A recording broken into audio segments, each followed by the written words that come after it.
I think I am live now. Can anyone confirm if audio and everything is fine before we get started?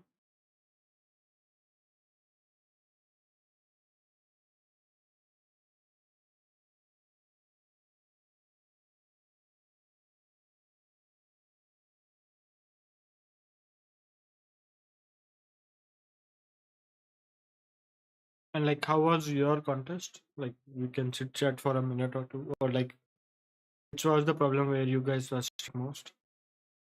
Like, I would be discussing like these four problems. These four problems, obviously, which I got an AC. Like, I had some ideas for uncommon cycle. So, like, I will say like what I was trying to do.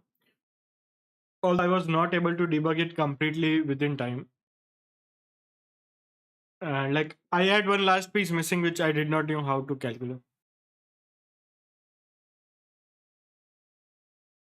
And like if you look at the scoreboard, like no, like so like above me there was only one person who could not get 100 points on this problem. Hey, hi Rishabh. So like how was your contest like? And I do think triangles swaps can be done using hashing, but that was not required. And like anything more like before I get start from all the DO3 problems, like so like I will start from DO3 problems first.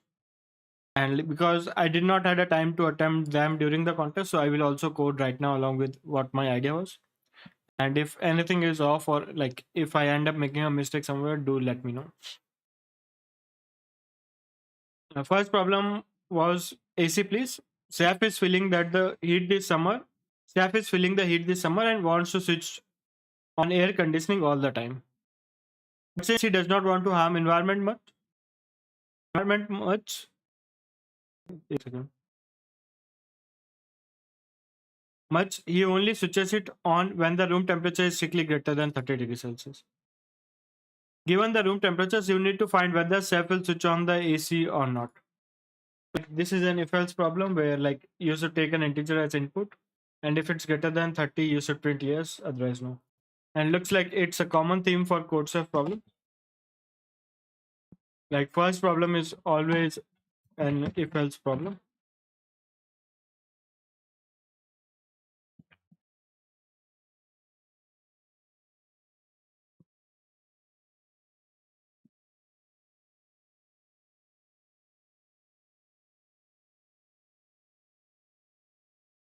And like this should be enough. Yeah. So like this was the first problem. Second problem says Seth like to disturbance in numbers. In other words, he does not like when numbers are in the right position. He has a permutation P of size n. In one operation, he can swap two adjacent numbers. Like adjacent is important here. His goal is to alter the permutation in such a way that Pi is not equal to I is satisfied for all 1 to n. LCF find the minimum number of operations required to reach his goal. Note that a permutation of size n is a sequence of integers consisting of all the integers from 1 to n exactly once. So like if we look at this problem, what we are given here is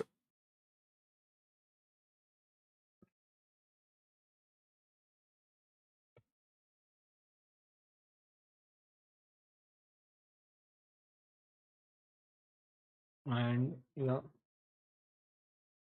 So it says like we are given a permutation, basically n distinct numbers which are between 1 to n. Like some possible examples for n equal to say 3 are n equal to 4 are like 1, 2, 3, 4, 2, 1, 4, 3, 2, 2, 3, 4, 1. Like any such array which contains all the numbers from 1 to n and all the numbers are exactly ones. And like probably let's also take what he says is that like probably let's just forget about the adjacent part first.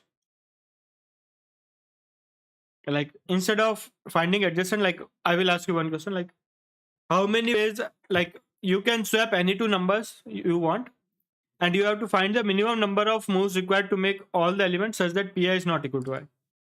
And I will repeat, like we can swap for now. Let's solve the problem where we can swap any two numbers. Not necessarily they should be near each other. And like guys, what would should be the answer in that case? Okay, I think I am back now. Like there was a disturbance for a minute or two. Yeah. So like if it allows us to swap any two numbers, then what we can do is we can count number of index such that pi is equal to I. And like the idea would be like steal of n by 2 or whatever you call. Like basically the idea is if there are 5 numbers, we can take two numbers, make a swap between them to do it in one operations. And then we can also swap third and fourth number, and at last one specific number will be remaining. We can swap it with any other number to get whatever we want. In case 5, we will need 3 operation. In case of 10, we will need 5 operation. Like we can form pairs of two numbers and we can swap them in the way however way we want it. And now the question is like we can only swap adjacent numbers.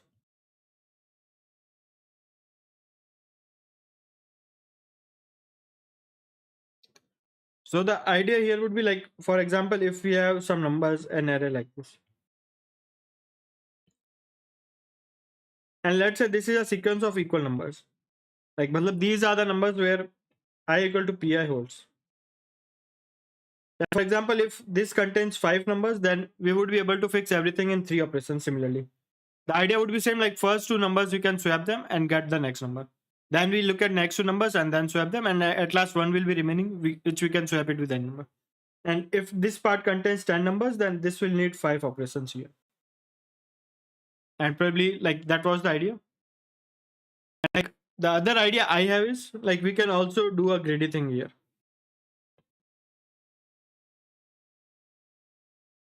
What we will do is like we will find the first number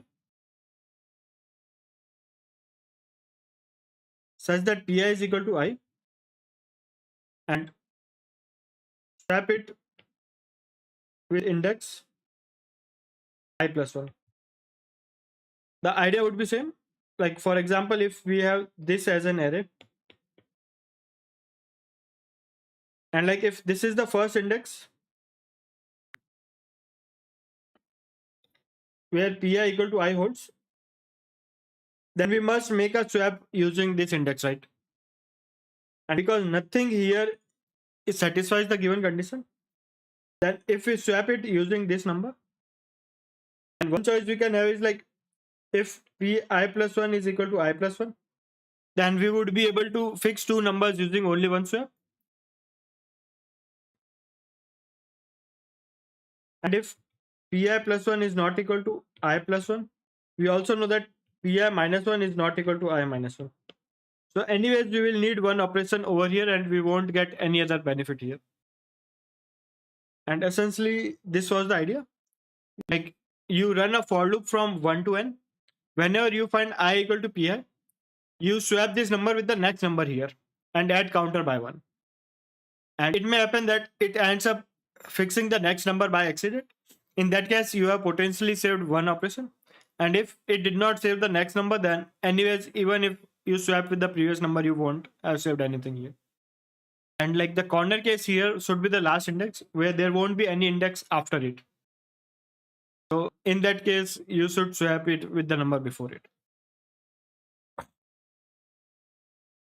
And basically, this was the main idea.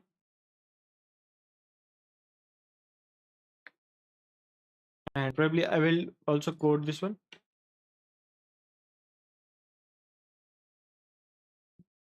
Let's make an array of size n plus 1. Like we need one base indexing here.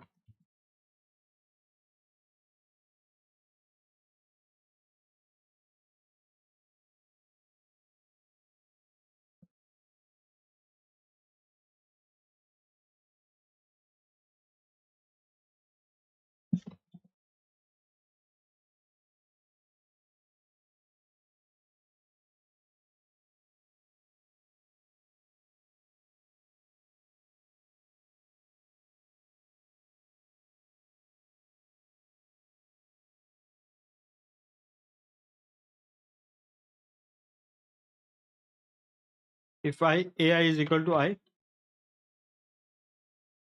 then if I is less than n, Then we swap numbers AI and AI plus 1. Else we swap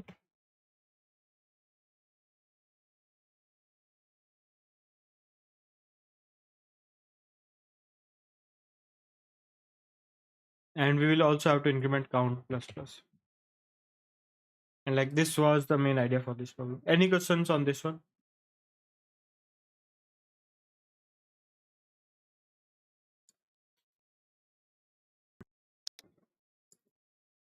Similarly, we have sale. No, it should be I less than n, because because I am doing one base indexing, my for loop starts from 1 to n. Had it been 0 to n minus 1, and had I subtracted every number by 1, then it should be I plus 1 less than.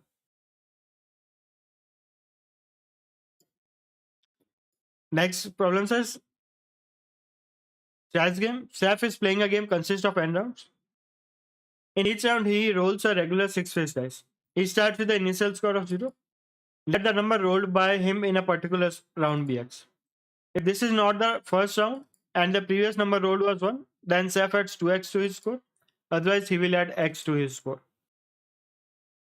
And for example, if the game consists of 6 rounds and the rolls are 2, 1, 6, 1, 1, 4, in this order, his score will be 2 times 1 plus 1 plus here 6 would be multiplied by 2 because here we have 1. Here that should be added as 1. And here this should be multiplied by 2 because the previous roll was 1. And here this 4 should be multiplied by 2 because previous was 1 over here.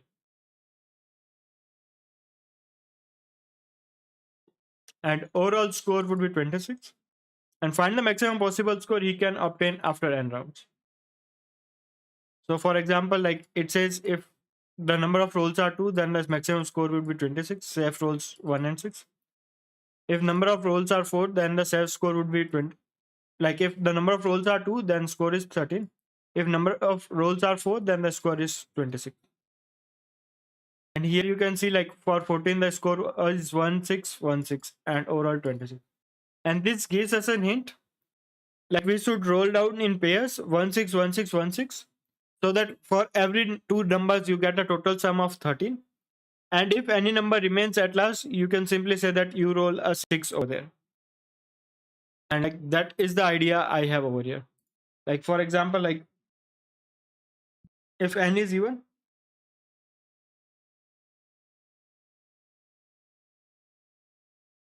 then I will do is 16161616 and so on.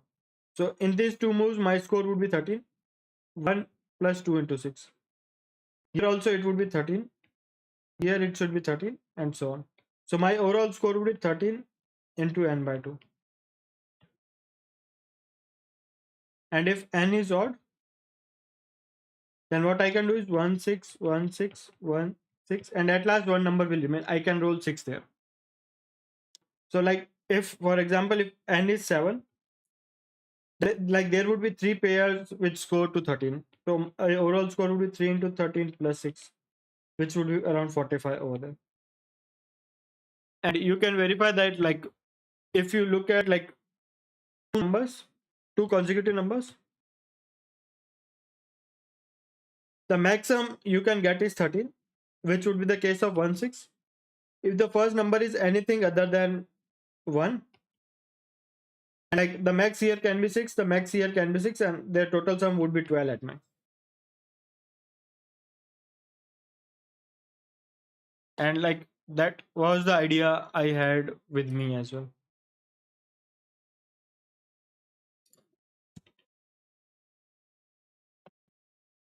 Like I need number of test cases as in.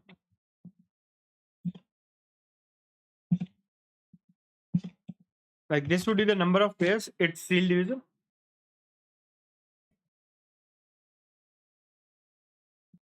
And if n is odd, then n sub plus equal to 6.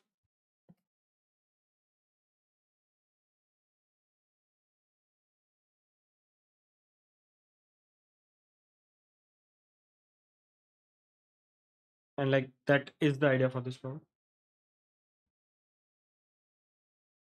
The fourth problem says SAF knows the projected sale of his store for the next 10 days. The projected sale for the ith day is AI. On any particular day, SAF can announce that his shop is closing, which will double his sale for that day. Since SAF is a man of word, he won't make any sale after that day. Find the maximum total sales SAF can make. Like here, what we have been given is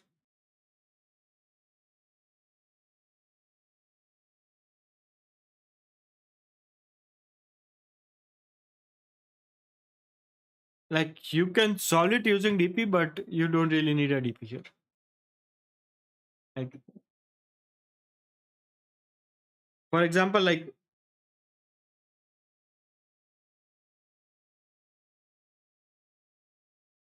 for example, if the sales are A2, A3, A4 up to N, and let's say SAF has decided to close his shop on ID, then what? Like if SAF announces sale on ith day, then his total sales would be the number of sales in the first I minus 1 day, which would be A1, A2 up to AI minus 1, and 2 times this sale. And you can't sell anything after it. So what we can do is we can maintain one counter which stores the sum of all the sales in the previous days, and we take 2 times the current sale, add it to a very like to get the total number of sales we have got so far if we announce sale today, and we can maintain a variable answer or max anything we want, which would be like the sum of max when we have sale on every day, and like that would be essentially the solution for this problem.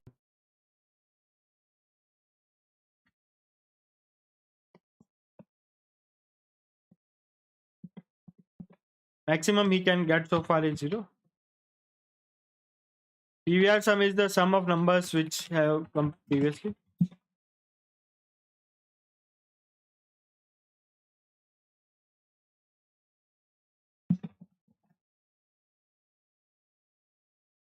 Like the sale in current day as input. And the answer here would be maximum of answer comma PVR days sum plus 2 times current day. And now we can update PVR sum for the next loop. And at last we can print maximum whatever we have got over here. Yes, Raghav, it was right. Like storing prefix sum would solve this problem. Like this PVR sum is essentially known as prefix sum if you want a buzzword or something for it. And yeah, that was the question how we solve this problem. Any questions on these 4 problems first, like before I move on to D1 problems now?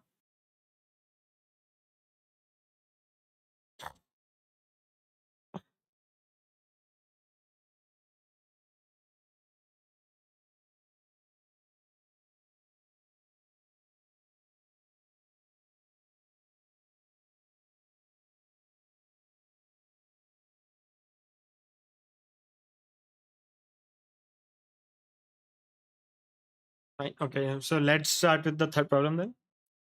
The problem is freedom. Erin, Mix, and Armin are playing a game of with an array A of length n to get freedom. Erin can select any two indexes I and j such that I is less than j and everything is between 1 to n. Let A, B, and C denotes the point of Erin, Mix, and Armin, where A is given as AI minus AJ, B is given as AI plus AJ, and C is given as AI into AJ. Erin, Mix, and Armin will get freedom if the values A, B, C form an arithmetic progression. The task is to count the number of ways Erin can select pairs I and J such that they get freedom. Like probably if we look at what the arithmetic progression is, it says arithmetic progression or arithmetic sequence is a sequence of numbers such that difference from any succeeding term to previous term remains constant throughout the sequence. The constant difference is called common difference of arithmetic progression. For example, the sequence 5, 7, 9, 11, 13, 15, etc. form an arithmetic sequence with a common difference too. And like if we know the initial term, then there are some formulas to get everything. So what's important is like for the arithmetic sequence, the difference of any two consecutive numbers would be same here. So now this gives us an equation to work with.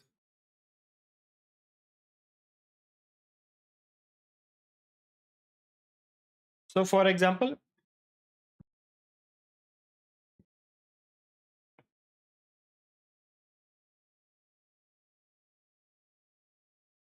if A, B, and C forms an arithmetic sequence, then the difference between A and B should be equal to difference between B and C. Like this is necessary and sufficient condition to get like the arithmetic, to get like if this condition holds, then A, B, C forms an arithmetic sequence. If this condition does not hold, then A and B does not form an arithmetic sequence. So now we can write the equation given to us, like we can put values of A, B, C here.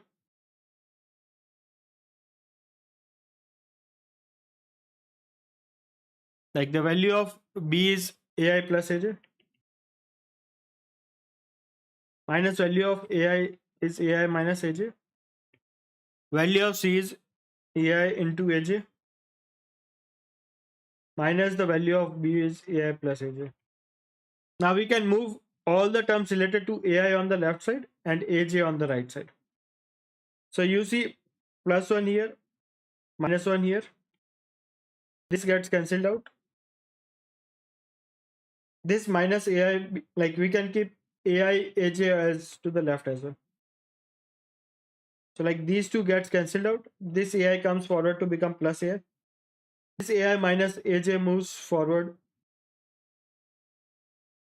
Or we can keep AI AJ here for now. So like the overall, like if you simplify it, it becomes like this part is 2 times AJ. AI into AJ.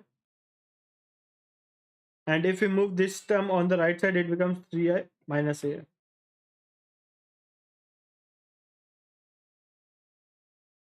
And now you can take AI common here. 3 times AJ becomes AI into AJ minus 1. So overall, like this equation simplifies to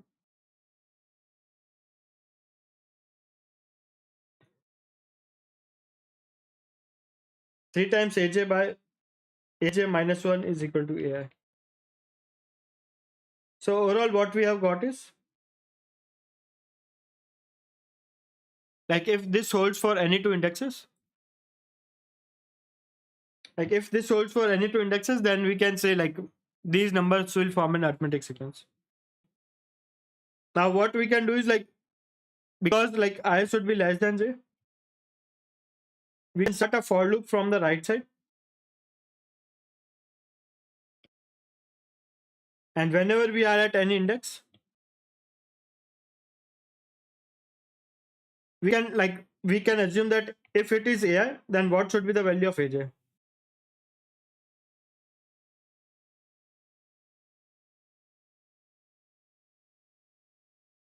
Or like probably the better way is we can start a for loop from I equal to 1 to n. And we first assume that if current index is j, what should be the value of AI?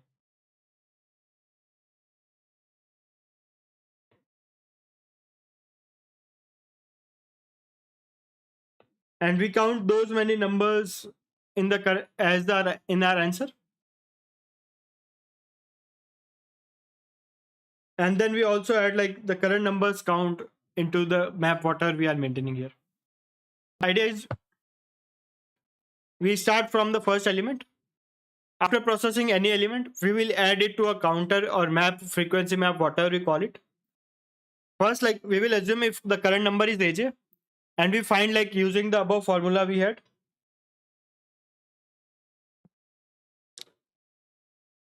Like using this formula, we find like what should be the value of AI if the current index is the index A. And then we need the count of how many numbers are equal to this current number among all the numbers which are before it. So we add that count to our answer, and then we add current number into like the our map as well, and we move to the next index. Like what we need is like count of two index such that this holds and I is less than j. That's why if we start from the right hand side, we would be good.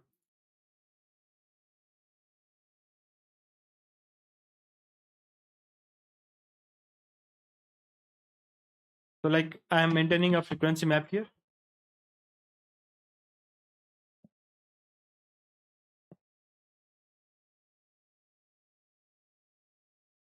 Is there a way to increase font size here?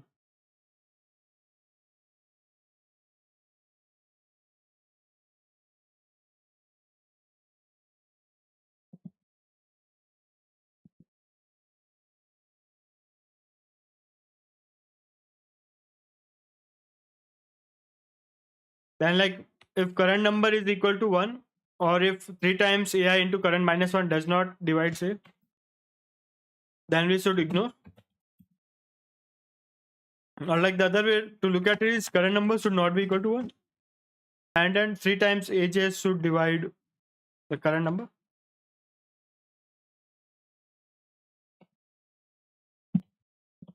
Required A would be 3 times current.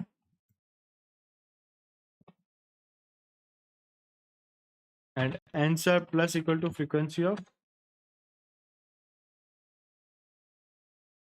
And we also add this number over here.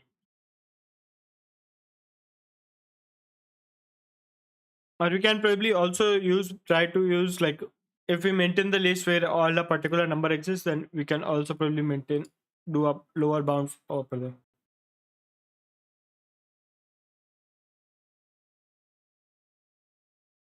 And like this was my idea. Like people in the chat have different ideas. Like for example, the coders comedy video says we don't need to check more than AI minus 10 for the candidates of AI. Like this can probably hold. Like what he's claiming is like for any two valid pairs, the difference will be at max 10.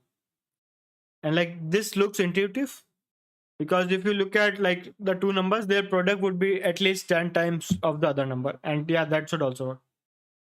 Or say 6, 2 and 4, 4 only make AP pair. Okay, that's surprising. Like there would be more pairs, right?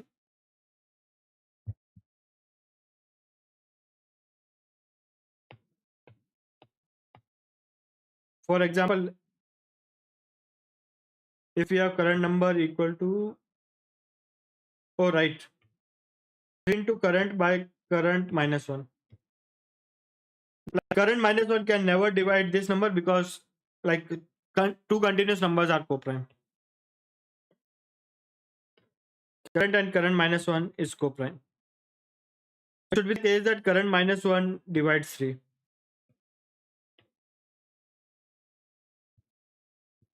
So like the possible value of current minus 1 is 1, current minus 1 is 3, which this gives us current equal to 2, and this gives us current equal to 4.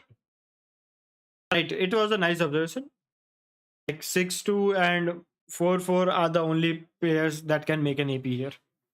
And yeah, like if we know this, like we can also like first take account of how, if a 4 occurs, we count how many 4 are there in before it.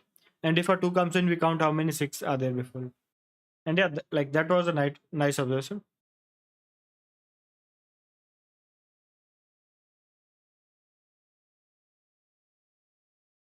So like any questions on this one before we move to the next problem, triangular sir?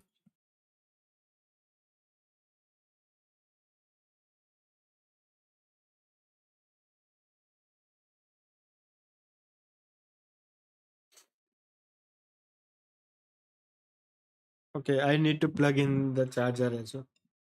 Like last time I forgot to plug in the charger within stream. My laptop got certain. Okay, I will move to triangular swaps then. Like you are given a string S of length n consisting of lowercase English letters. In one operation, you can choose any 3 consecutive characters in it. Apply a circular left shift operation on the chosen characters. For example, let the string S be CodeChef. In one operation, you can choose characters S2, S3, S4. Apply a circular shift to convert it S2, S3, S4 to S3, S4, S1. Thus, the string becomes this one, like, for where is CodeChef? Okay, like O, D, E. If you swap, then the string becomes DEO. Your task is to find the number of distinct strings that are possible if you apply the above insert operation exactly once. So it says like you can see like the answer cannot be more than n, because like you can apply operation only once, and there are only n different choices for the starting index where you can choose 3 consecutive integers and apply an operation. Okay, some people are asking, can it be solved using hashing? Hashing, it can definitely be solved using hashing, but we don't really need a hashing solution here. Like my solution was relatively easy.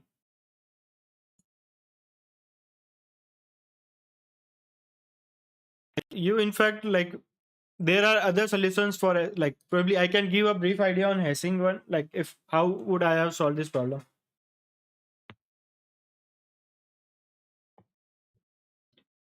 Like, if you try to solve it, then you can maintain a data structure which gives hash of a given substring. So for example, if you give it the index L2R, then it can give you a hash of index L2R. So what you can do is like you can like if you want to apply an operation at index I, then you can find the hash of 1 to I minus 1. You can also find the hash of I plus 3 to n minus 1. And like here, you know that the string would be Si plus 1, Si plus 2, Si. So you can definitely find like overall string over here. And that can be one way to do it. And probably like that idea also works. Like I was wondering, we can solve using hashing, undo the hash for I plus 1, I2 and update the hash. Yeah, like that also works. For example, if you maintain S1, S2 up to Sn, then if you are using rolling hash,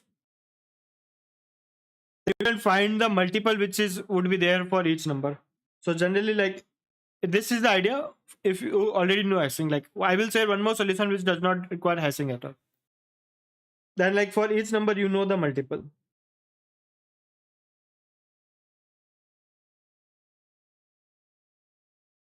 So like if Si plus 1, Si plus 2 is there, we can add the corresponding multiples from each number. And then when we swap it, like we subtract like mi plus 1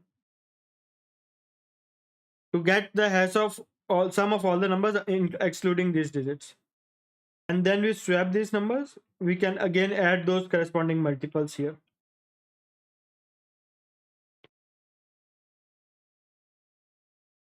Generally base to the power I or something like that. You can like that is one way to do it, but we don't really need it. My idea was a bit simple. Like let's look at S1, S2, S3, S4, S5, S6, S7. This is the operation. And like if I closely look at these numbers, then if I apply operation at 3, then like the number becomes S4, S5, and S3. And if I apply an operation on these three numbers, like my sequence becomes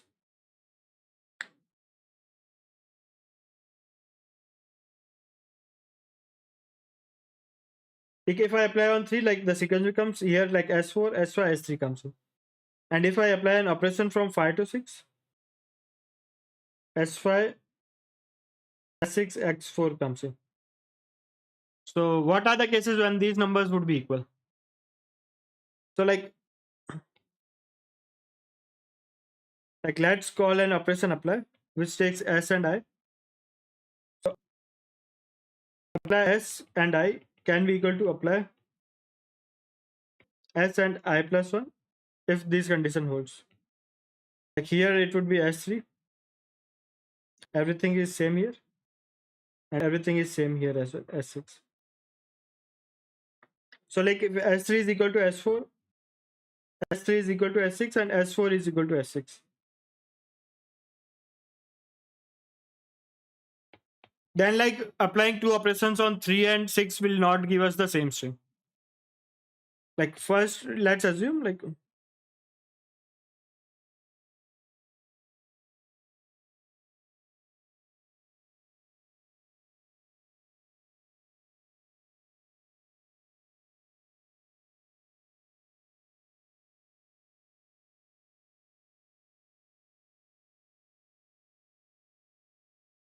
I start with one assumption. Let's assume that in our input string is in such a way that if we apply operation at any place, we will get a new string which is not equal to our given string. like we can always check, like if the three numbers are same, then if you apply an operation, you will get a different string. So you can run one for loop to see like if there are three equal numbers. If yes, then you add answer plus one. Otherwise, you don't add answer to plus one. And now we would be counting all the strings where our answer changes whenever we make a swap. And we need all the strings which are not equal to current string. So for example, if you apply operation at 3 and 4, then the only case when you can get the same string in both the operations would be when S3 is equal to 4 is equal to S6.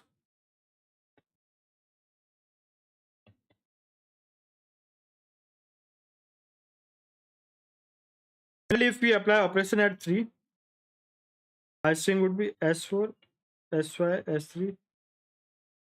So, and if we apply operation here, then our string becomes S6, S7, S5, S4, S3, and so on.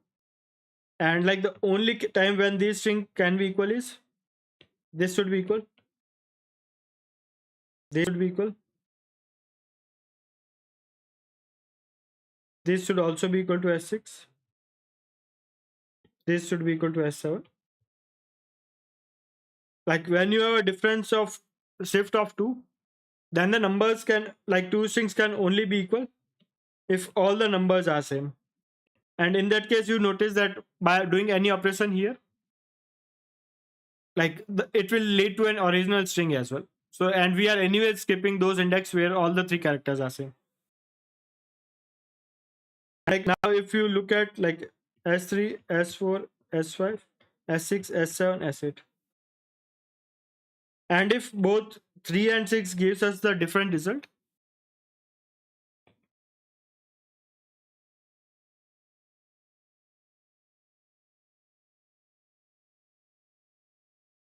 if both of them are not equal to the original string,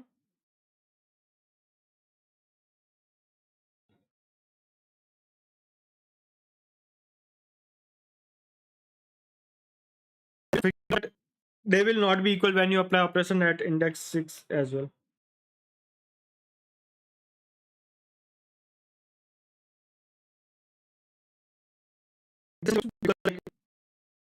If you make an operation here, like three characters here would be different from our original string, while in case of S3, like the original character would be S6, S7, 8.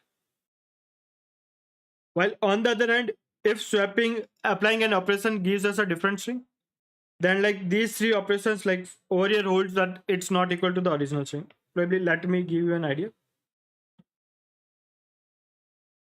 Let's say I have applied operation at S3.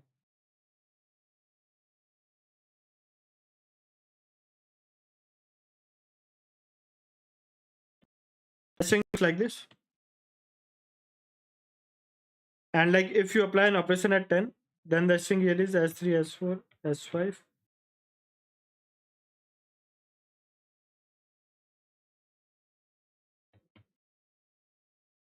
When I initially said that I would be counting only those number where which gives us a different result, then you can notice because applying operation at 10 gives us a different result, then there should be an index such that either this is not equal to this is not equal to this, or this should be not equal to, like something would be different. So like applying operation at 3 is independent of 10. Similarly, if applying operation at 3, index 3 gives us a different result, then this should hold here. So you can verify that if you apply operation at 3, if you it does not give the original string, and if you apply operation at 10 and if it does not give us the original string, then like both of like the result which we get by either doing operation at 3 only once or doing operation at 10 only once, the resultant string will not be same. Like that gave me an idea. Okay, like we only care about the strings which overlap if we only count the index which gives us a different string every time. And then what I did was, like when I want to check for like S7, then I took a string of length 5 like this. And then I simply check like S7 should give us a different string here. Like the string which you get by applying operation on S7 should not be equal to the strings which you have got before. So like if you apply operation at 7, then S7 should give us a different string here. Like the string which you get by applying operation on S7 should not be equal to the strings which you have got before. So So like to summarize the idea, what I have is like first we will see like can we get the original string, and the only way to get original string is if we swap three numbers, like the apply operation there. Then if all the three numbers are same, then only we can get the original string. So we make a pass from the complete array and see if there are three continuous same characters are there. If they are there, then we add those count by one. We add answer count by one. And now we will ignore all the places where all the three continuous numbers are same. And after that, what I found was like case by case inspection analysis. Like only apply si can be equal to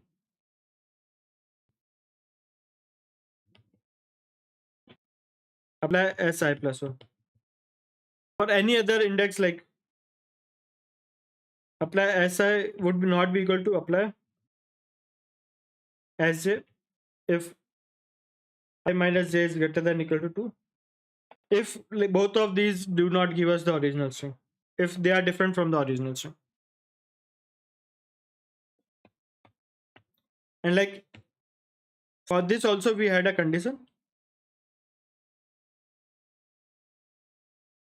For this also we had a condition. Like here, where is it? Like S3 should be like SI should be equal to SI plus 1 should be equal to SI plus 3.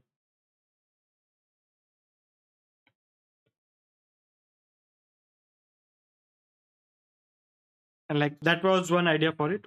And like I in the contest I even simplified and I looked at all the consecutive strings of 5 and I simply ignored all the numbers and tried to check if making a swap there gives me a difference.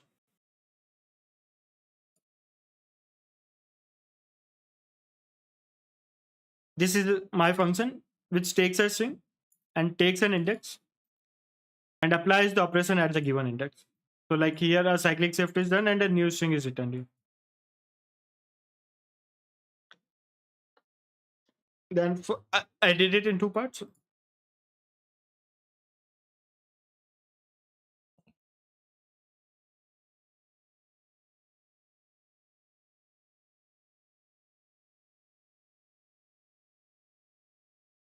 First, I ran a single pass and check if I can get the original string. That would be the case when there are three equal characters.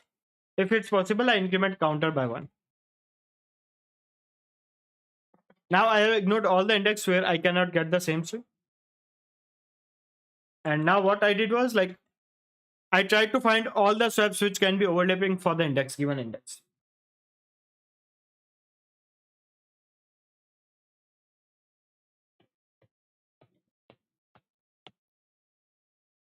Like swapping at SI plus 1 and SI plus 2 can only overlap with SI minus 2, SI minus 1. This can be an overlap.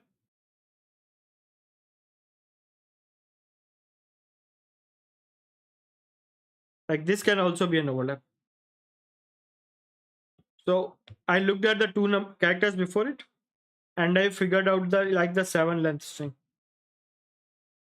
And what my claim was, if in this 7 length string, the applying operation at I is not equal to this string, then I am good here. In fact, I don't even need the 7 length string here. I can only look at the 5 length string. Like if I am applying at operation IDX minus 1, then I should only compare it with applying operation at IDX minus 1 and IDX minus 2. If it's not equal to both of them, then I can add answer by 1. And like that was the idea I had. And the other way can be like you can maintain 3 different string and try to do undo and everything works there as well.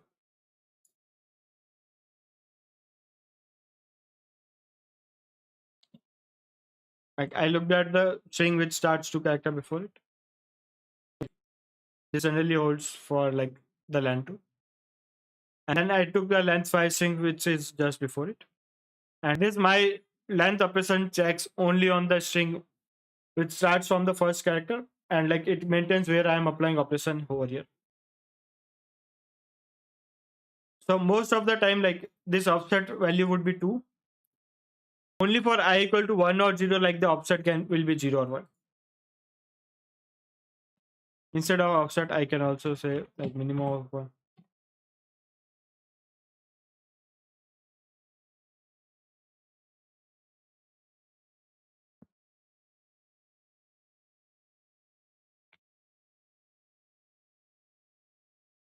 And now I have a check function.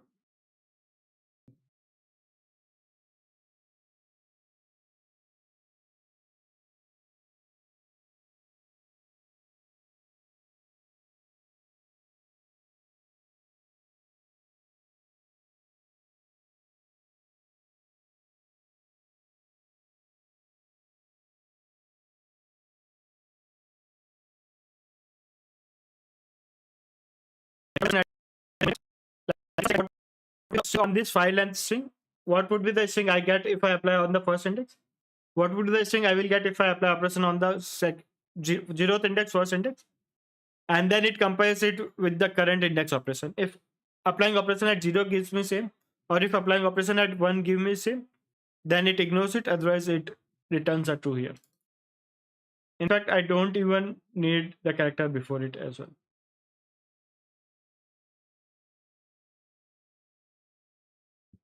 Or like I can even apply the operation that we should only check for consecutive characters as well. Like we don't need these many operations here as well.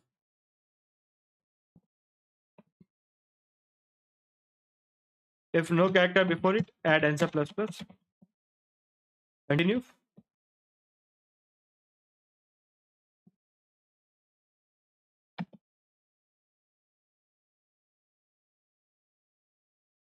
So like this, I only need 4 characters because I want to check for 2 consecutive characters, right?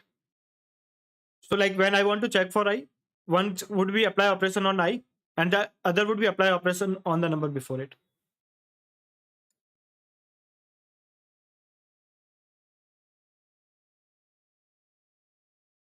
I should ignore this case as well because like we cannot apply operation here. So now like I took the 4 characters. Like I can call TPVR. Like everything before the first character would be same. And I need 4 characters here, right? TPVR is the case when we apply operation at index -1. So it would be SI plus 1, SI -1, and SI plus 2. And let's also call the string here. And if I apply operation at the index I, and my string T would be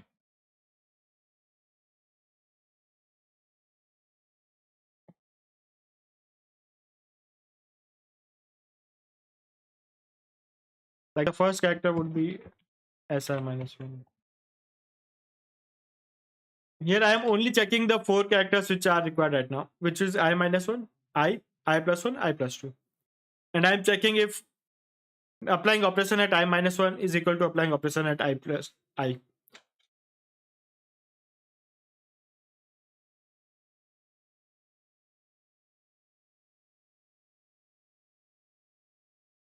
Instead of directly creating these strings and checking it, you can also check the condition we had. Okay, got a WA. Let me see why. Like what the given length is at least 3, right? Yes, it's at least 3. The same is taken care of here.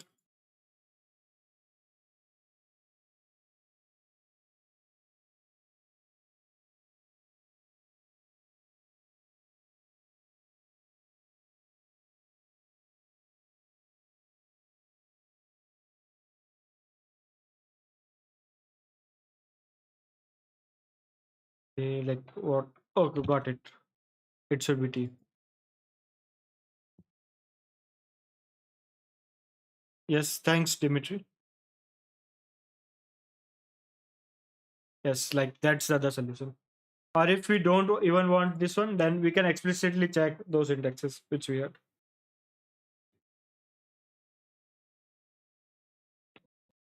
With,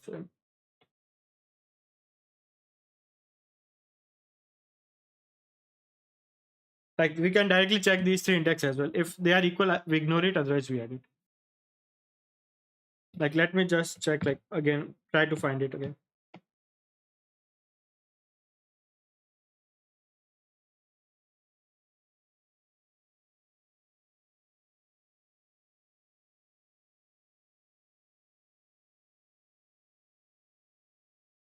This would be the string when we apply operation at idx minus 1, or probably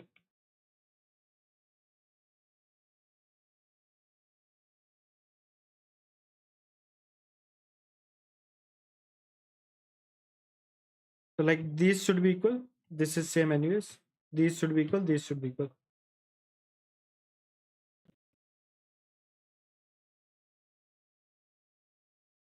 If these three characters hold, then we know that applying operation at idx minus 1 and idx will give us the same string. So we can directly check equality of these three characters. We don't even need an explicit string like this.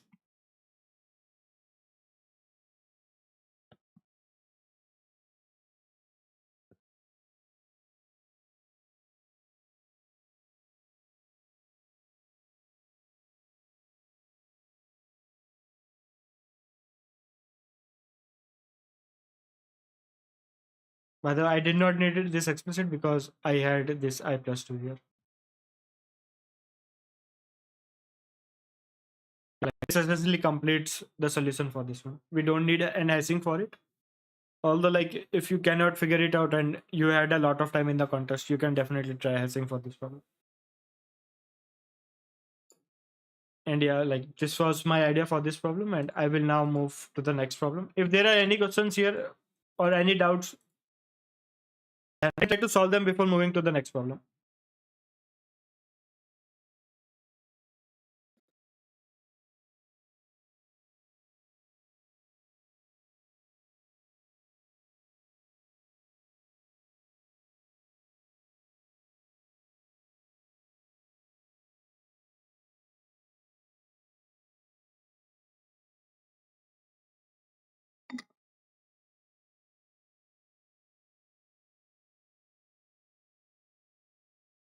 Is it possible to extend the solution for more than one swap? I haven't really thought about it right now. Like probably like order n square operation, obvious one can be like you apply operation at each, you get the original set, and like you can probably, if you want to do it for 2 swap 3 swap, there can be some ideas, but I don't think. And if we want any number of swaps, like let's say the problem says we can do this operation as many times as we want, and we should count like total number of distinct strings we can get. Then like for that my idea would be, for a minute let's assume all the characters are different. Then the answer like in that case was like if you apply a 3 operation, then the now if you like there is something known as number inversions. Inversions are defined as like how for each index count how many numbers are there before it, and inversion of a permutation is defined as sum of inversion of all the indexes. Then one thing you may notice is like applying this cyclic shift does not changes the number of inversions from odd to even or even to odd. It remains constant. So if all the numbers, all the characters are different, the answer would probably be n factorial by 2, assuming like n is the number of length of string. And if there is at least one equal, if a character appears more than once, then I would say it should be possible to get all the possible string using that character as a set. And like that can be one possible solution if the solution asks you can do as many operations you want. And to count like the all the possible set using the given characters, you can probably use permutation and combinations over there. I don't think it can specifically done for like count the number of strings for 2 swap 3 swap 4 swap. Like The only solution I see is n square n cube using has etc.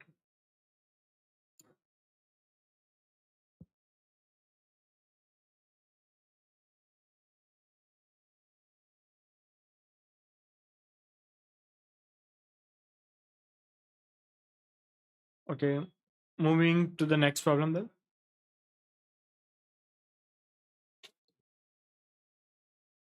The next problem says tree distance set for an undirected tree with n nodes and n minus 1 edges, where each node is covered either blue or red.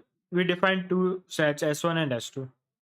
S1 is distance of u comma v for all the pair of nodes simply, and S2 is like all the possible distinct distance you can get where the color of two nodes are different. Where dist uv is the number of edges of simple path between u and v. Note that S1 and S2 contain only distinct elements. So what as set S1 is like all the possible distinct distances we can get from any pair of nodes over here. And like S2 is like all those should be different, and we call the coloring good if S1 is equal to S2. Like all the elements in S1 are equal to S2. It's a set, not a multiset. So if a number appears, let's say 2 times, then it's counted only once in each set. CR and CB denote the number of nodes that are colored red and blue respectively. Given an undirected tree with n nodes and n minus 1 edges, find a good coloring of the tree such that the value of CR minus CB is minimized. It can be shown that a good coloring always exists, and if there are multiple good coloring with minimum value of this, you can output any of them. The constraints were slightly interesting. It says sum of n over all test cases is 2000. And like what I had was like I had an order n solution for this problem. But the reason why n is up to 2000 is because like it says you can output any coloring. So like the checker has to check for all the possible pairs in your solution and then compare it with the distance. Like the n is up to this because like the checker which verifies whether our printed output is correct or not is order n square. While the code I implemented was order n only.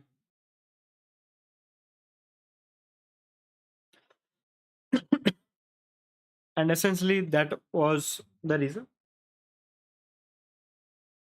Like one thing is like what can be the minimum value? Let's say if n is 10, what is the minimum possible value you can get?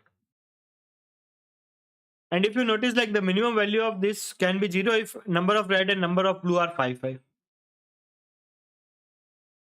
Or if the number of nodes is let's say 21, then the minimum value you can get is 1. That would be the case when one of them is 10 and one of them is 11. So if n is odd, the minimum possible value we can get is 1. And if n is even, then the minimum possible value we can get is 0. And I had a solution which if n is even finds the difference with 0, and if n is odd finds the difference with 1. Like the way to solve this problem is let's first look at like what are the values in S1.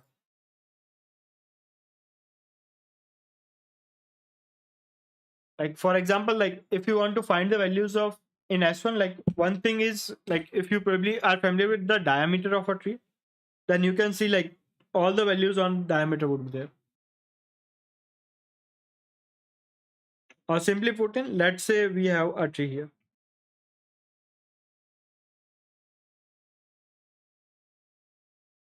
If we can somehow find the maximum distance between any two nodes, like for example, maximum distance is 10, then S1 contains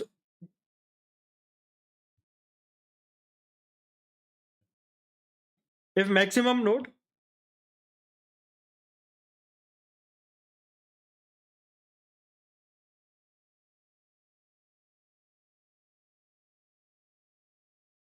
then like S1 contains 1, 2, 3 up to 9 and 10.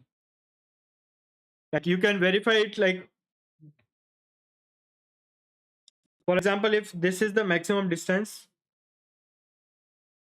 then you can keep removing one node from one side to get all the values up to 1.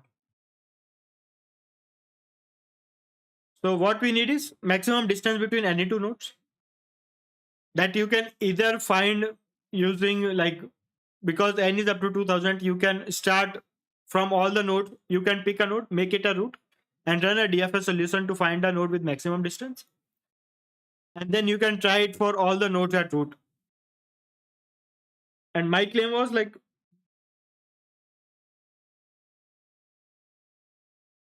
and once we know like two nodes which are at maximum distance from each other, my idea was I can just paint this node to get a difference of at max 1, and all the colors are used. And if we can paint this path, maximum path, such that difference is 1 or less than equal to 1, then what we can do is like we can paint all the nodes in such a way. Like we can paint anything for the rest of the nodes. Like I will try to repeat it again. Like these are the two nodes which are at maximum distance from each other. And there are other nodes in the tree over here as well. Something like that. Then my first idea was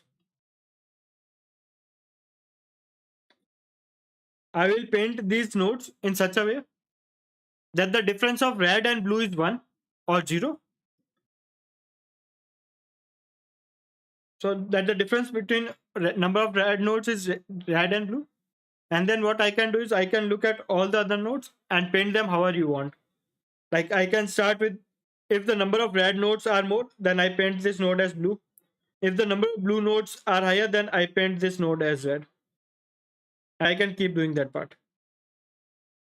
Like for all the other nodes, I will run a for loop, and whichever color has the least number of nodes, I will increment that count by 1.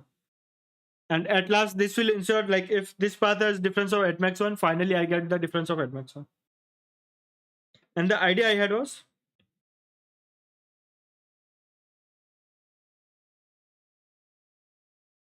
okay, I don't have a red color, so I will use purple and blue colors to paint the node. I was like, we can start with this node, let's paint it blue. Then how can we get that like 1, 2, 3, 4, 5, 6? Let's say this path is 5. How can we get a distance of 6 in S2? Like because the color of only different color pairs are counted here. Like the only way to get the maximum distance is paint this node with the other color. If this is painted blue, and like then you can see like the distance is over here.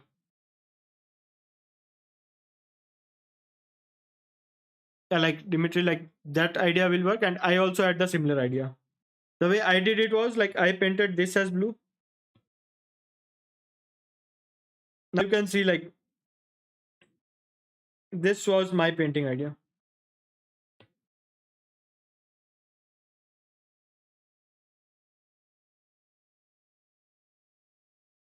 I painted it in this way. And like if there is a node which appears multiple times, you can paint anything here. The idea was like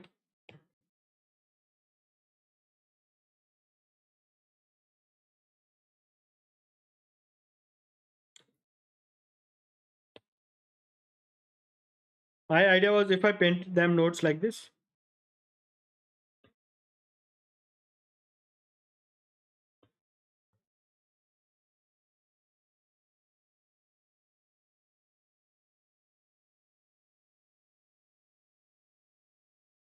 in my solution I painted this path like this, and here along with that like ensure that the final node is of different color.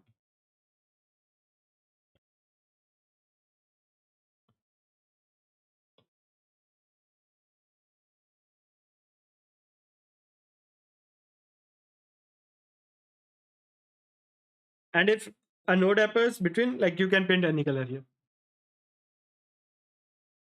Then you can see like you can get maximum distance here. And like where can we get the second max distance? Okay, like ideally this should not have worked. Oh wait, sorry, I also painted the way like Dimitri wrote in the chat. Sorry.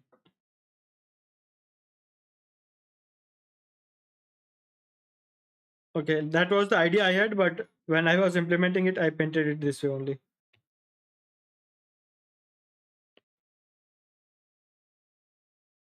And you can paint anything here.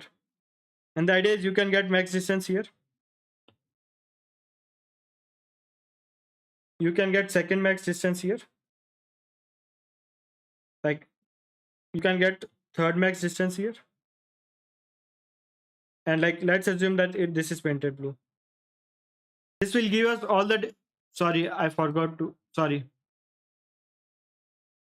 Like my idea was like paint the first half with same color and the second half with a different color. Now, if you compare with the last node, this will give us the maximum distance. This will give us the second max distance. This will give us the third max distance. And then for other distances, you can start with this. This will give you distance 1.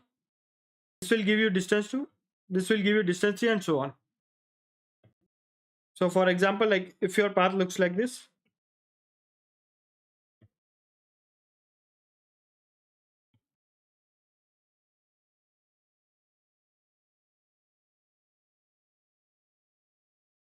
if you painted the final node with one color,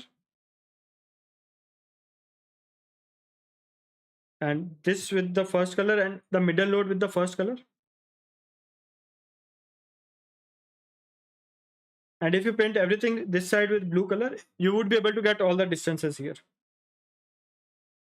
Just painting like this will give us all the distances. Like, the idea would be like for maximum distance, you start comparing it with the first node. For minimum distances, you start comparing with the first node. And you can verify that this way you will be able to get all the distances here. And the idea to make difference here was like paint this node as blue. And once we paint the two farthest node in a path like this, then we can paint anywhere for the rest of the node.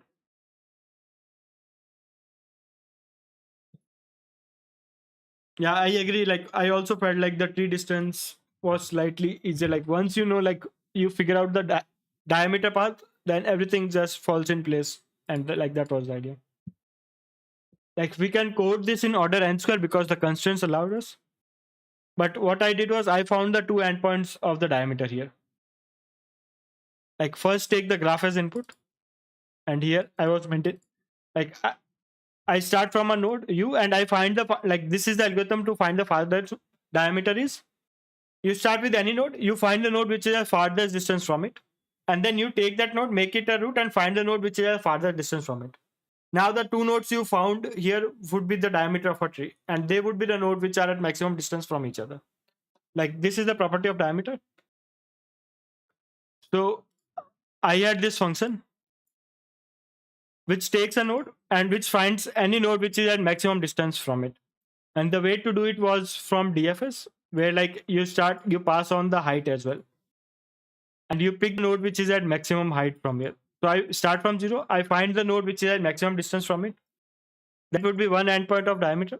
And now you start from that node and you find the other node which is at maximum distance from it. Now these are the two nodes which are at maximum distance in the complete tree, and these are also the endpoint of the diameter. I also maintain like the parent when I start from the P1 to P2. To get a path, what I can do is like, if we know the one endpoint, we can run a DFS to find all the parents. And then if you start from all the node child up to parent, you can also get the path from these two nodes. So like I started from you, I went up till all the pairs to get all the node until I went through the root. And after the end of this algorithm, my path array contains all the nodes from endpoint 1 to endpoint 1, which are at same distance from each other. And here now I am coloring the nodes here, -1 row nodes. I haven't painted them yet. I print like start from the left node, right node red, right node blue, left node red, right node blue, something like that. And like in case like there is a node which is at equal distance from both of the side, in that case I can print that any node. So if the left side node is not painted yet, paint it red and increase the difference by 1. If the right side node is not painted, paint it 1 and decrease the difference by 1. So if the path is of even length, then after the end of this loop, the difference would be 0. Or if the path is of odd length, then for the last node, this for loop will not hit and the difference would be 1. And then I read a for loop, but we don't need a DFS again.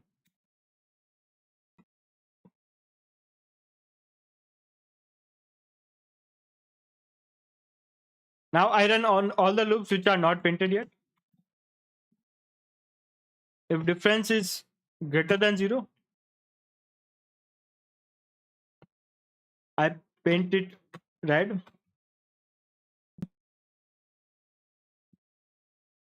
Now, like if the difference is 0, then I decrease the difference.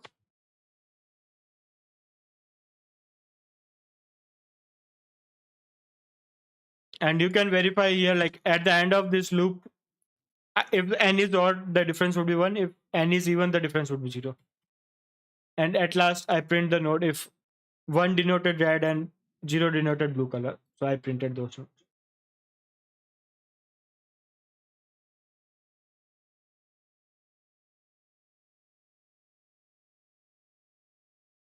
Like, and yeah, this got an issue. Like, any questions on this one, or like how do we, any other doubt or anything before we move to the next problem? And I will say, like, when I read tree swaps, like I simply thought like it can probably be done using hashing, and I went to the next problem. Later on, when I realized that I can check the strings of file length, then only I coded this problem here.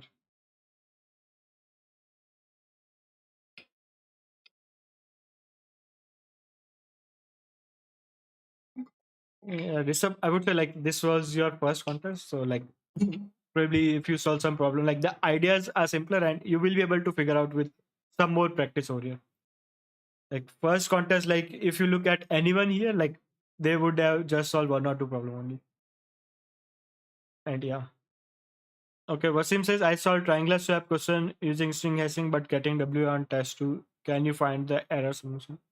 I would say probably you can join the Discord server and you can send the link in that server. If the code is readable, I will figure out the mistake, and if the code is not readable, then I will probably leave it. And probably during the stream, I would, to save everyone else time, I would skip debugging your code. Like you can send it me on Discord, I will check it there once.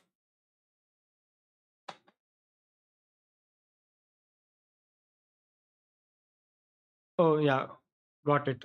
So yeah, like probably then I think Rishabh, you would be able to solve many more problems in the next contest. Because like the idea so far, you would have realized that they are not something new, but just that something, I would say. The next problem says LCD. Like generally we have GCD as the greatest common divisor, but and LCM as the least common multiple. And Chef decided to make a hybrid of something which is least common divisors. For a sequence k of integers x1, x2, xk is the smallest integer d such that k is greater than 1, and d is a divisor of xi for all 1 to k. If no such integer d exists, the LCD of sequence is defined to be 1.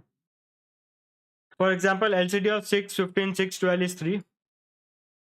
LCD of 9 and 9 is 3. You can notice that GCD here is 9, but 3 is the least number, which is smallest number, which is greater than 1 and which divides both of these numbers. So it says 3. You can see 10 and 20, like 10 divides both the numbers, 5 divides both the number, 2 divides both the numbers, 1 divides both the numbers. So the smallest number, which is greater than 1, which divides both the numbers, is 2 here. And LCD of 6, 10, 15 is 1. You can notice that no number other than 1 can divide all these numbers here.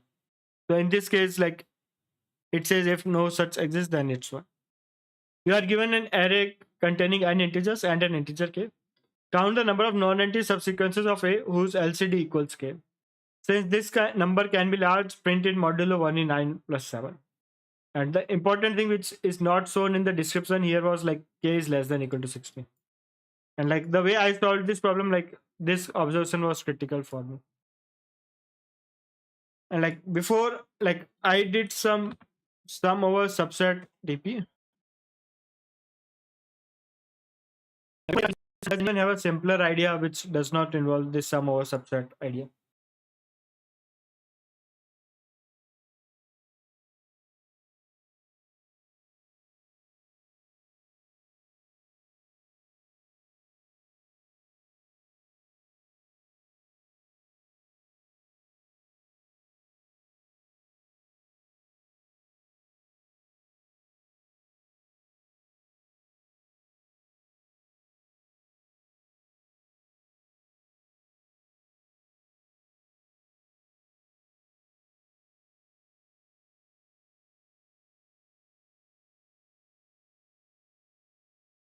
my idea was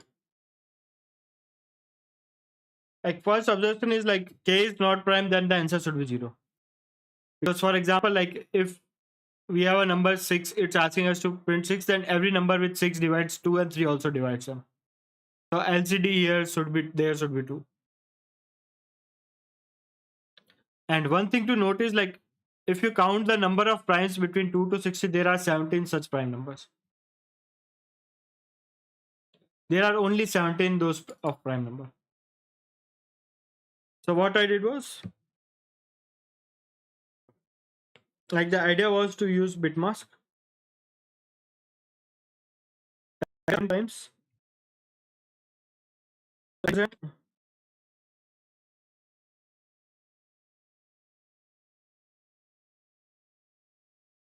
using 17 bits, which is between 0 and 2 to the power 17 minus 1.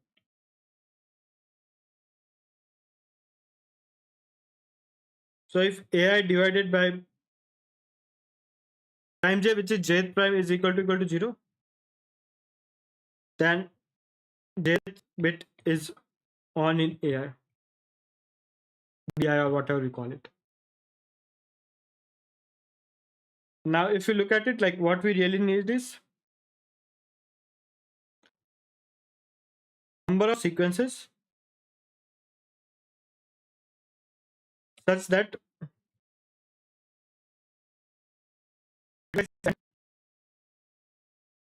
all numbers as least, which is least bit for k prime.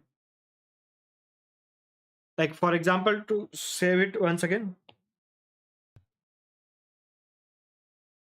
like my prime sequence is 2, 3, 5, 7, 11, so on. There are 17 such numbers less than 60.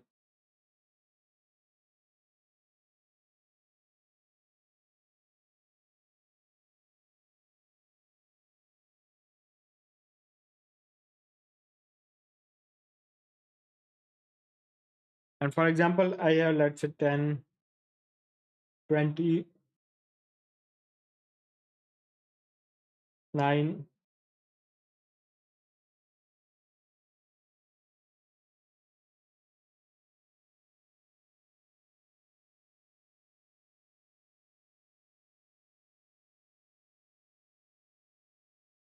let's say these are the numbers I have: 29, 10, 16.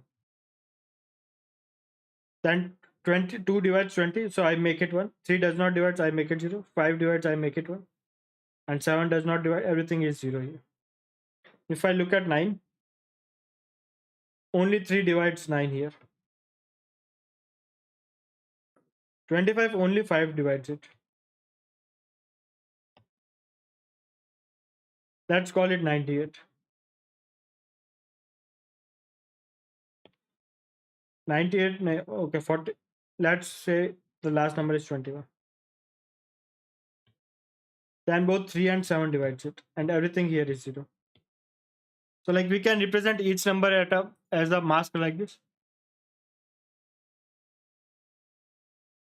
Then the idea is like we have to count all the sequences. Like for example, it says count where LCD is 3. And we should count all the sequences where the bitwise AND gives us the smallest bit as 3. For example, choosing these and these can be one valid way.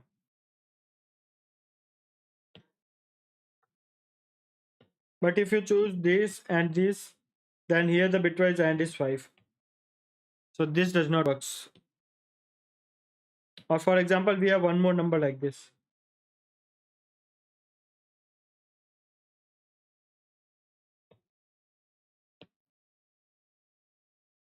Then if we choose these two numbers,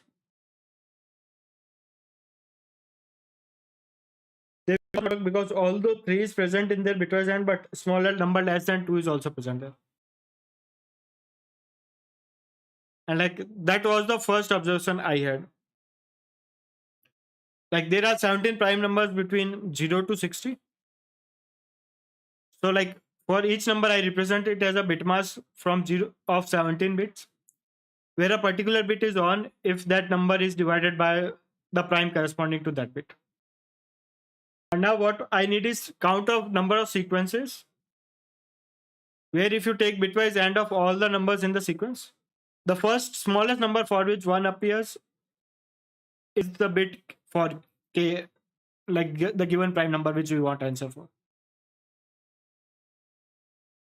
And then to solve this, the idea was sum over subset. Like I will give this as an homework, like reading sum over subset tutorial, everything. Like there is a short code to find it as well. Like the idea was, first I know like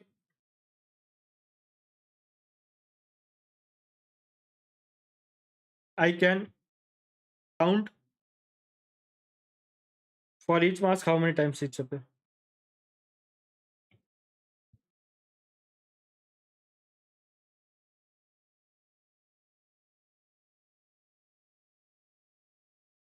This is the first thing I can get by running a for loop, finding all the bits. Then the second option would be ask count its supermask. By supermask I mean like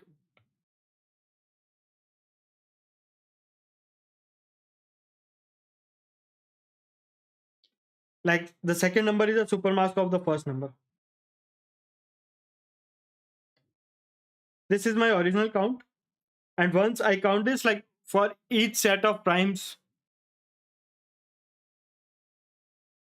like for each set of number, I would know how many times it appears. Like for example, like to repeat it again, like I had two number A1, A2. A1 is 2 into 5. A2 is 2 into 3 into 5. A3 is 3 into 5. That is my initial set. Now what I want is how many numbers 2 divides. That would be 3. And you can see like all these bit masks would be corresponding. So like for 2 the count would be 1. Like there are two numbers which divides that count. Here the bit mask is 1. Here it's 1 1 1. Here it's 0 1 1. So like the mask for 1 0 0 are the 2 bits. So this says there are two numbers which divides 3. While if I look at the mask for 0 1 1, like there are two super masks here. Like there are two numbers which gets divided by 15.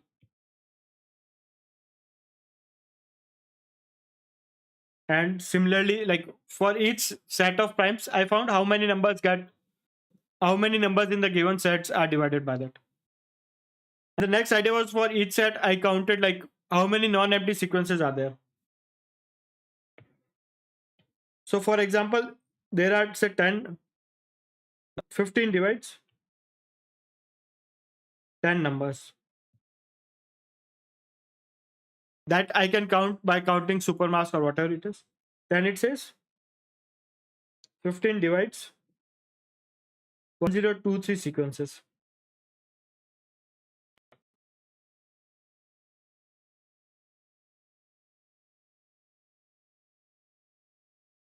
And one thing which I would like to check is like, is this enough? And then I can use the inclusion exclusion idea as well. Like let's say like 30 divides 100 sequences. 45 divides another 100 sequences. 75 divides another 60 sequences. Then now earlier I was adding the supermask. Now if I subtract the supermask, I can also count how many sequences. Third step is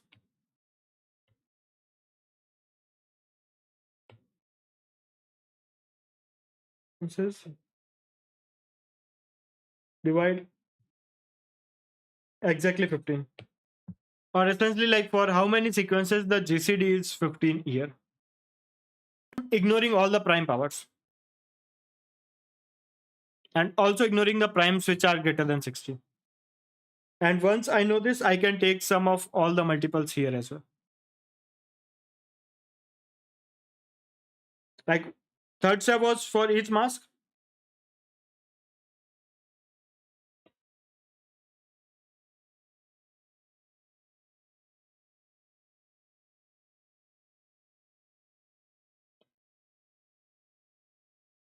GCD is exactly the given mask.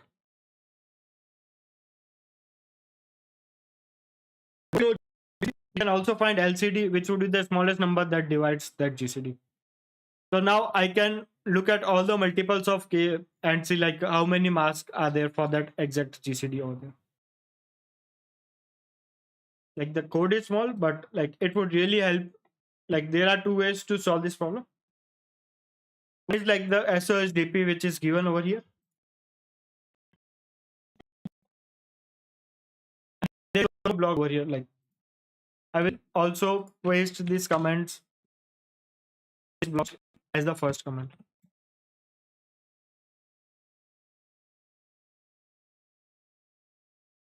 Like here, like this is the code. Like you may have to tweak this code a bit.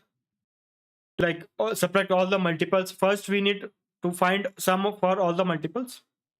Then take 2 to the power that count -1 to count the number of non-empty sequences. And then I should subtract for each number all the multiples from here.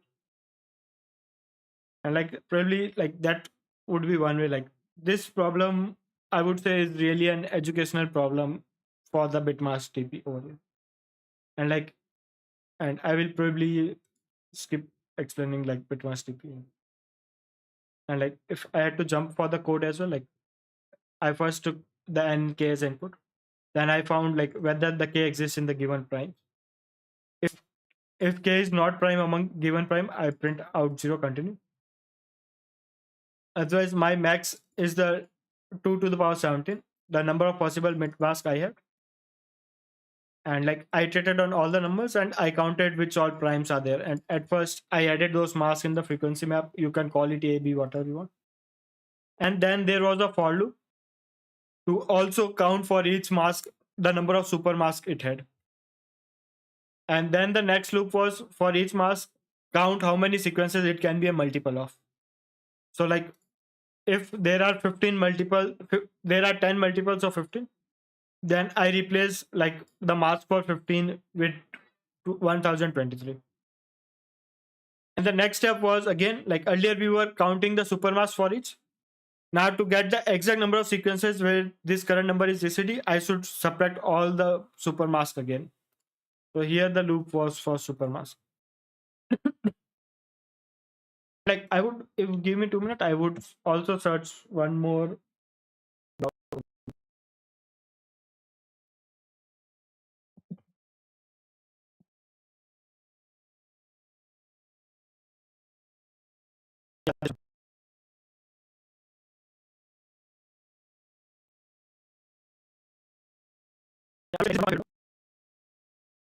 You don't need all the buzzword, supermask, and anything.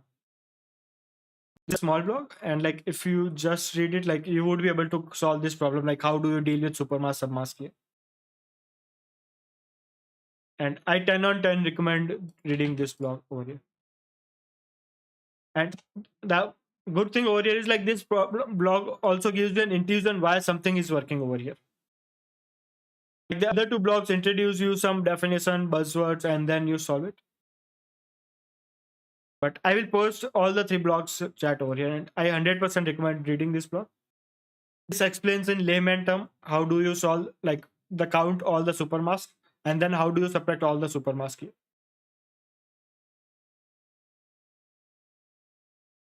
And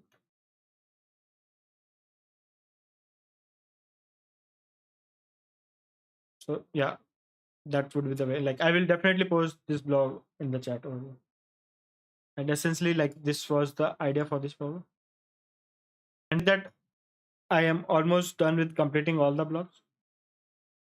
I can probably say like what I was trying for this problem, but I could not figure out the last detail over there to get an AC on this problem. That's a day for today.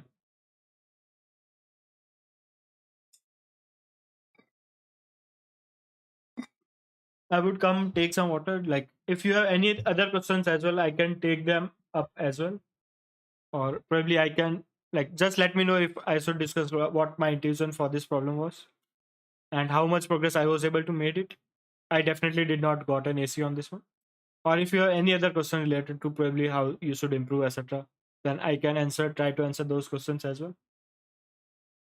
Or probably otherwise I can like if you want me to skip this problem as well, I can skip it. And like it's around 1.5 hours now. So all the people who are still here, thanks a lot. Just give me 2 minutes. I will fetch some water and come back now.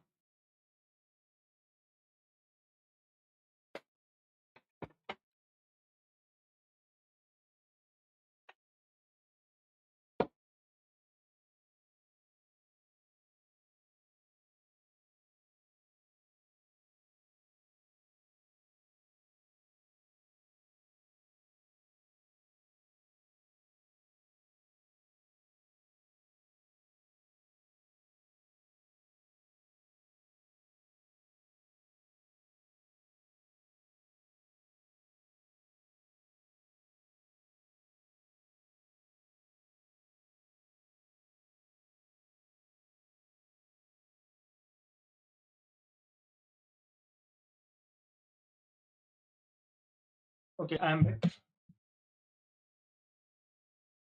Okay, the only question is, do you provide personal coaching? No, I do not provide personal coaching, and I do not have any plans for personal coaching in the near future as well. And like probably most of the time, what I do is I try to participate in all the contests I can. And for each contest, I host a stream like this where I can take questions from the audience or like what they were trying to do and etc. And I think I will probably skip this problem for the sake of it. And yeah, so like thanks everyone for joining today. And I think I will skip this problem and I have no idea how to solve the last one.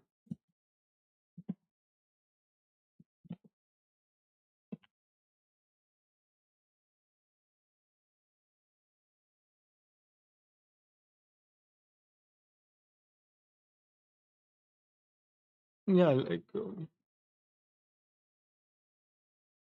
I would say like with practice you would be able to solve the other problem also. Like and the only tip which I give which anyone asks me is like participate in a contest and then solve the problem which you cannot solve it. So like you would have seen like the ideas for this problem.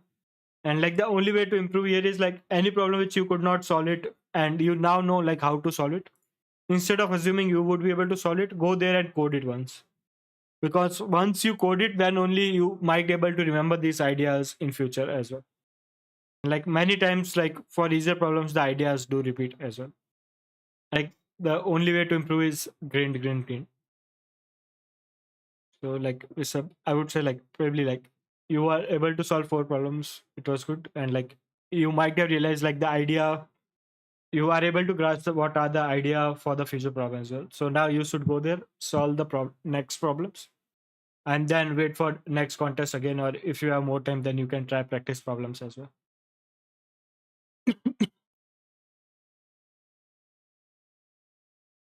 So like I think we are done here.